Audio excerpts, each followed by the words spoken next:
أنت ربي لا إله إلا أنت خلقتني أنا عبدك وأنا على عهدك ووعدك ما استطعت أعوذ بك من شر ما صنعت أبوء لك بنعمتك علي وأبوء لك بذنبي فاغفر لي فإنه لا يغفر الذنوب إلا أنت اللهم أنت ربي നീയാണ് എൻ്റെ രക്ഷിതാവ് ലാ ഇലാഹ ഇല്ല അൻത നീയല്ലാതെ മറ്റൊരു ദൈവമില്ല റബ്ബേ ഖലഖതനി നീയാണ് എന്നെ സൃഷ്ടിച്ചത് അന അബ്ദുക ഞാൻ നിന്റെ അടിമയാണല്ലോ വഅന അലാ അഹദിക വവഅദിക മസ്തതഅതു എന്റെ കഴിവിന്റെ പരമാവധി നീ പറഞ്ഞതുപോലെ ജീവിക്കാൻ ഞാൻ ശ്രമിക്കാം അല്ലാഹ് വഅന അലാ അഹദിക വവഅദിക മസ്തതഅതു എന്റെ കഴിവിന്റെ പരമാവധി നീ പറഞ്ഞതുപോലെ ജീവിക്കാൻ ഞാൻ ശ്രമിക്കാം അല്ലാഹ് ആണ് പറയുന്നത് വഅന അലാ അഹദിക വവഅദിക മസ്തതഅതു അഊദു ബിക മിൻ ശർരി മാ സനഅതു എന്റെ ജീവിതത്തിൽ ചെയ്തു പോയ എല്ലാ തെറ്റിൽ നിന്നും ഞാൻ നിന്നോട് കാവൽ ചോദിക്കുകയാണല്ലാഹ് വഅബൂഉ ലക ബിനിഅമതിക അലയ്യ നീ എനിക്ക് തന്ന നിഅമത്തിനെ ഞാൻ അംഗീകരിക്കുന്നുണ്ട് റബ്ബേ നീ എനിക്ക് തന്ന നിഅമത്തിനെ ഞാൻ അംഗീകരിക്കുകയാണ് വഅബൂഉ ലക ബിദംബി ഞാൻ ചെയ്ത തെറ്റിനെയും ഞാൻ അംഗീകരിക്കുന്നുണ്ടല്ലോ തെറ്റ് ചെയ്തിട്ടില്ല എന്ന് ഞാൻ പറയുന്നില്ല എന്റെ ഭാഗത്ത് തെറ്റുകൾ വന്നിട്ടില്ല എന്ന് ഞാൻ പറയുന്നില്ല എനിക്ക് പ്രായപൂർത്തിയെത്തിയത് മുതൽ ഇന്ന് വരെ ഒരുപാട് വൻദോഷങ്ങളും ഒരുപാട് ചെറുദോഷങ്ങളും എന്നിൽ നിന്ന് വന്നു പോയിട്ടുണ്ട് അത് ഞാൻ അംഗീകരിക്കുകയാണല്ലോ അത് ഞാൻ സമ്മതിക്കുകയാണല്ലോ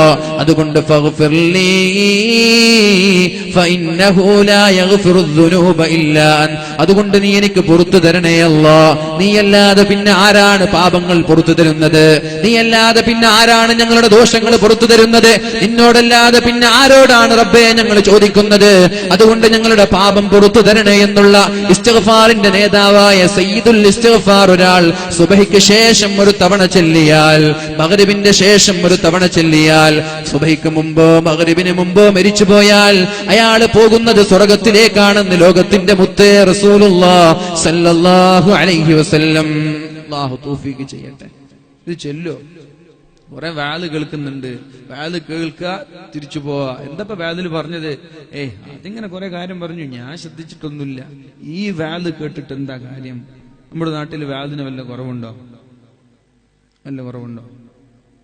വാല് കേട്ടിട്ട് വലിയ കാര്യമില്ല നന്നാവണം എന്നൊരു ചിന്ത നമ്മുടെ മനസ്സിലുണ്ടാവണം വാല് പറയുന്ന ആൾക്കും വേണം കേൾക്കുന്ന ആൾക്കും വേണം രണ്ടാൾക്കും വേണം ഇത് പറഞ്ഞതുകൊണ്ട് സമൂഹത്തിലൊരു മാറ്റം ഉണ്ടാവണം ഇത് കേട്ട് എനിക്കൊരു മാറ്റം ഉണ്ടാവണം അല്ലാഹു നമ്മളൊക്കെ നല്ലവരിൽ പെടുത്തട്ടെ ഇന്നു മുതൽ തുടങ്ങണം നിങ്ങൾ ഇതിങ്ങനെ കിട്ടും എങ്ങനെ പഠിക്കും മൊബൈൽ ഫോണിലൊക്കെ ഇതിന് ടെക്സ്റ്റ് വരും ഇതിന്റെ ഇമേജ് കിട്ടും നോക്കിയിട്ട് ഓതിയാൽ മതി സുബഹി നിസ്കാരത്തിന് ശേഷം ഒന്ന് മൊബൈൽ ഫോൺ എടുത്തിട്ട് ഒരു തവണ ഓതുക മഗ്രിബിന് ശേഷം ഒരു തവണ ഓതുക 10 ദിവസം ഇത് തുടർച്ചയായി ചെയ്യും ഇത് കാണാതെ പഠിഞ്ഞോളും വൈഹാട്ട് ചെയ്യാൻ തത്തമ്മേ പൂച്ച എന്ന് പറഞ്ഞിട്ട് നമ്മുടെ കുട്ടികൾ SSLC +2 ഡിഗ്രി എക്സാമിന് കാണാതെ പഠിക്കുന്നത് പോലെ പഠിക്കേണ്ട ആവശ്യമൊന്നുമില്ല ഒന്ന് മൊബൈൽ ഫോൺ എടുത്തിട്ട് ഡെയിലി ഇത് ചെല്ലിയാലോ ഒരു 10 ദിവസമാകുമ്പോൾ മനപ്പാടാകും പിന്നെ മരിച്ച മാഷാ അല്ലാഹ് സ്വർഗ്ഗമാണ് ഇത് പറയുന്നത് മുത്തുനബി സല്ലല്ലാഹു അലൈഹി വസല്ലം അല്ലാഹു നമ്മൾക്കൊക്കെ സ്വർഗ്ഗം നൽകി അല്ലാഹു അനുഗ്രഹിക്കട്ടെ അപ്പൊ നമ്മൾ ചർച്ച ചെയ്തത് റജബ്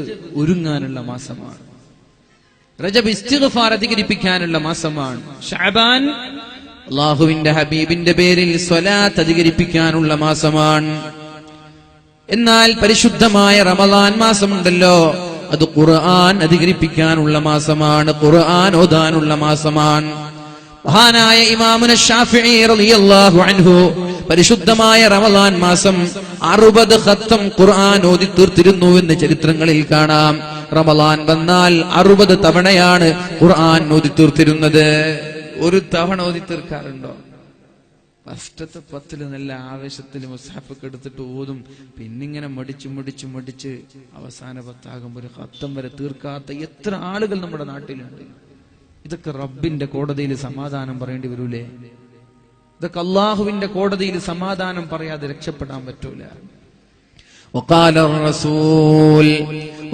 الرسول إن قوم اتخذوا هذا القرآن مهجورا.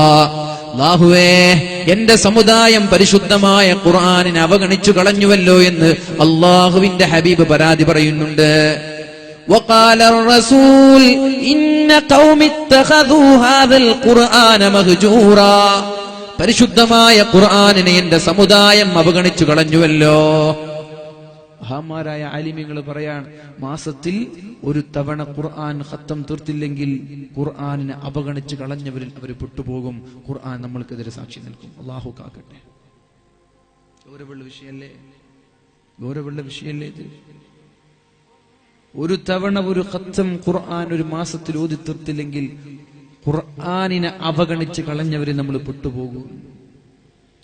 ഖുർആൻ ഒരാൾക്കെതിരെ ശബ്ദിച്ചാൽ അവന്റെ കാര്യം കഷ്ടമാണ് എന്ന് ശഫീഉനാ റസൂലുള്ളാഹി സ്വല്ലല്ലാഹു അലൈഹി വസല്ലം. തിരിച്ചു വരണ്ടേ, മടങ്ങി വരണ്ടേ, ഖുർആനിലേക്ക് മടങ്ങി വരണ്ടേ. അല്ലാഹുവിന്റെ ഹബീബായ റസൂലുള്ളാഹി സ്വല്ലല്ലാഹു അലൈഹി വസല്ലം മുശ്രിക്കീങ്ങളായ ആളുകളെ ഇസ്ലാമിലേക്ക് കൊണ്ടുവരാൻ ഉപയോഗിച്ചത് പരിശുദ്ധമായ ഖുർആനായിരുന്നു. സത്യം പറഞ്ഞാലേ കാസർഗോഡ് ജില്ലയിൽ ഏറ്റവും തൃപ്തികരമായ മൈക്ക് കിട്ടിയത് ഇന്നാണ്. നല്ല മൈക്കാണ്, അൽഹംദുലില്ലാഹ്. ഇതുവരെ നമ്മുടെ നാട്ടിൽ അപ്പോ നബിത്തങ്ങളെ ഇസ്ലാമിലേക്ക് ആളുകളെ കൊണ്ടുവരാൻ ഉപയോഗിച്ചത് ഖുർആനാണ്. എന്നാൽ ആളുകളെ ഇസ്ലാമിൽ നിന്ന് പിന്തിരിപ്പിക്കാൻ ഇന്ന് സമുദായം ഉപയോഗിക്കുന്നതും ഖുർആനാണ്. മുസ്ലിമീങ്ങളുടെ ആവേശവും മുസ്ലിമീങ്ങളുടെ ഈമാനും മുസ്ലിമീങ്ങളുടെ സംസ്കാരവും നശിപ്പിക്കാൻ ഇന്ന് ലോകത്ത് ചില ആളുകൾ ഗൂഢമായ തന്ത്രങ്ങൾ മെനയുന്നുണ്ട്. അവരുപയോഗിക്കുന്നത് ഖുർആനാണ്. മഹാനായ തുഫൈൽ ഇബ്നു അംറു ദൗസി റളിയല്ലാഹു അൻഹു അല്ലാഹുവിന്റെ ഹബീബിന്റെ സന്നിധിയിലേക്ക് കടന്നു വരികയാണ്. അന്ന് അദ്ദേഹം മുസ്ലിം അല്ല, വലിയ അറിയപ്പെട്ട മഹാനാണ്. അവിടെ അറിയപ്പെട്ട ഒരു കവിയാണ് തുഫൈൽ. നബിത്തങ്ങൾ മക്കയിൽ ഇങ്ങനെ പ്രബോധനം നടത്തിക്കൊണ്ടിരിക്കുമ്പോഴാണ് അദ്ദേഹം ആ വഴിയിലൂടെ കടന്നു വരുന്നത്. മക്ക മുശ്രിക്കീങ്ങൾ തടഞ്ഞു. ഇവിടെ ഒരു മുഹമ്മദ് ഉണ്ട്, പോവരുത്,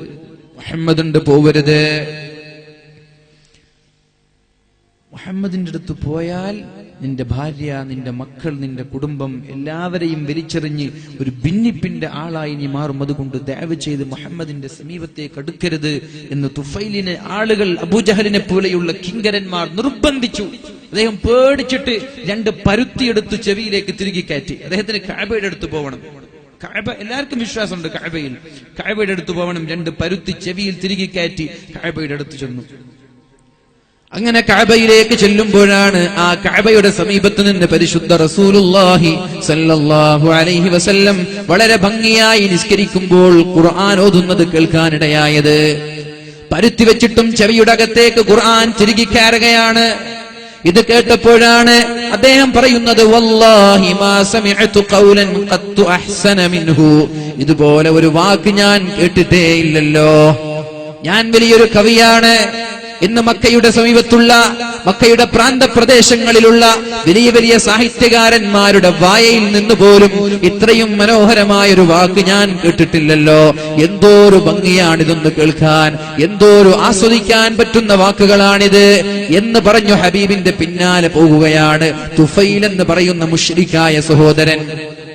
നിങ്ങളടുത്ത് പോയി നബി തങ്ങൾ ഖുർആൻ ഓതി കൊടുത്തു. അഷ്ഹദു അല്ലാ ഇലാഹ ഇല്ലല്ലാഹ് വഅഷ്ഹദു അന്ന മുഹമ്മദർ റസൂലുള്ളാഹ് എന്ന് പറഞ്ഞു ഇസ്ലാമിലേക്ക് കടന്നു വരികയും 80ഓളം വീട്ടുകാരെ ഇസ്ലാമിലേക്ക് കൊണ്ടുവരികയും ചെയ്തു മഹാനായ തുഫൈൽ റളിയല്ലാഹു അൻഹു. കാരണം ഖുർആൻ കേട്ടതാണ്.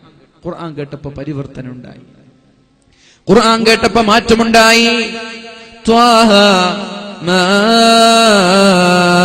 അൻസൽനൽ ഖുർആന.